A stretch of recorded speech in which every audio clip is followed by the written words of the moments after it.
Hello students, welcome to W B education. आज हम लोग विभत्स रस पढ़ने वाले हैं और बाकी की रस हमने अपनी पिछली वीडियो में पढ़ चुके हैं।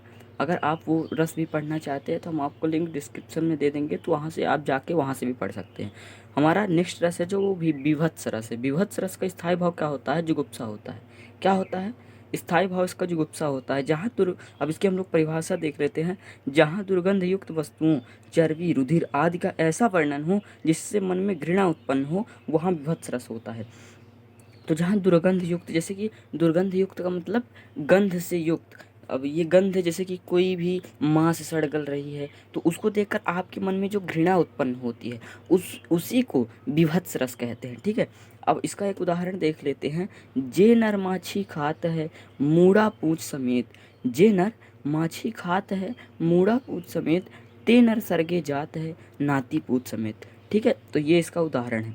और इसका स्थायी भाव क्या है? इसका स्थायी भाव जुगुप्सा है। हमारा नेक्स्ट रस है अद्भुत रस।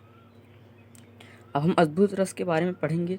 जहाँ आश्चर्यजनक वस्तुओं को देखकर जो विषम आश्चर्य, विषम का मतलब आश्चर्य भाव हृदय में उत्पन्न होता है, वहाँ अद्भुत रस पाया जाता है।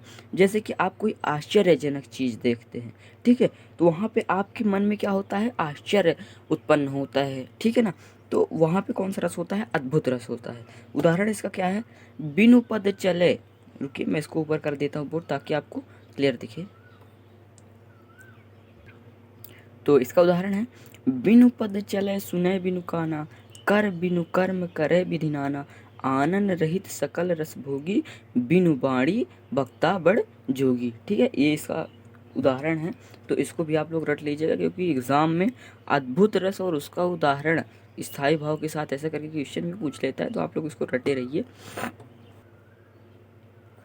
अब हमारा नेक्स्ट रस जो है वो है शांत रस। अब शांत रस का स्थायी भाव क्या होता है? निर्वेद होता है। स्थायी भाव निर्वेद। और विषय, विषय इसका होता है वैराग्य। इसका विषय क्या होता है? वैराग्य होता है। ये हालांकि 9th या 10th या वैसे सिलेबस में नहीं है, लेकिन ये आपकी जो कम्पिटिटिव एग्ज़ाम होते हैं उनके सिलेबस में ये आता है कि शांत रस का विषय क्या होता है। तो विषय वैराग्य होता है। अब इसकी परिभाषा देख लेते हैं। संसार की अनिश्चितता एवं दुख की अधिकता को देखकर हृदय में विरक्ति उत्पन्न होती है। हृदय में जो विरक्ति उत्पन्न होती है या विरक्ति उत्पन्न होती है, इस प्रकार के वर्णनों में शांत रस उत्पन्न होता है। जैसे संसार की अनिश्चितता है, अनिश्चितता का मतलब दुख। ठीक है, दुख की अधिकता। ठीक है, वैसे करके अब इसका उदाहरण देख लेते हैं। चलती चाकी देख कर दिया कबीरा रोए, दुई पाटन के बीच में साबुत बचा न कोई। ठीक है, यहाँ पे इसका उदाहरण क्या है? चलती चाकी देख कर दिया कबीरा रोए, दुई पाटन के बीच में साबुत बचा न कोई। इसका उदाहरण भी आप लोग रट लीजिएगा। परिभाषा ऐसी ही ना लिखिएगा, मेरी तरह करेक्ट ना लिखिएगा। अगर आप खुद से लिख सकते हैं तो आप अपनी भी डिफिनीशन लिख सकते हैं। बस ये होना चाहिए, किसी कुछ कीवर्ड्स होते हैं वो उसमें मिलने चाहिए, जैसे अनिश्चितता, दुख की अधिकता, हृदय की विरक्ति। ठीक है, हृदय में विरक्ति, ऐसे कीवर्ड्स आपके परिभाषा में भी होने चाहिए। तो हमारा नेक्स्ट रस है वात्सल्य रस। वात्सल्य रस का स्थायी भाव क्या होता है? वात्सल होता है।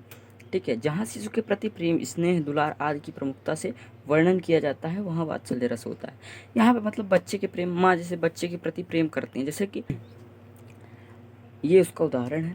आपको ये पूरा रस का जो पार्ट है, एक से लेके जितने तक भी है, वो आपको कैसा लगा, और ये आप कमेंट में ज़रूर बताइएगा। और आप नेक्स्ट में क्या चाहते हैं, क्या पढ़ना चाहते हैं, वो भी बताइएगा, तो हम उसकी भी आपको वीडियो बना कर देंगे।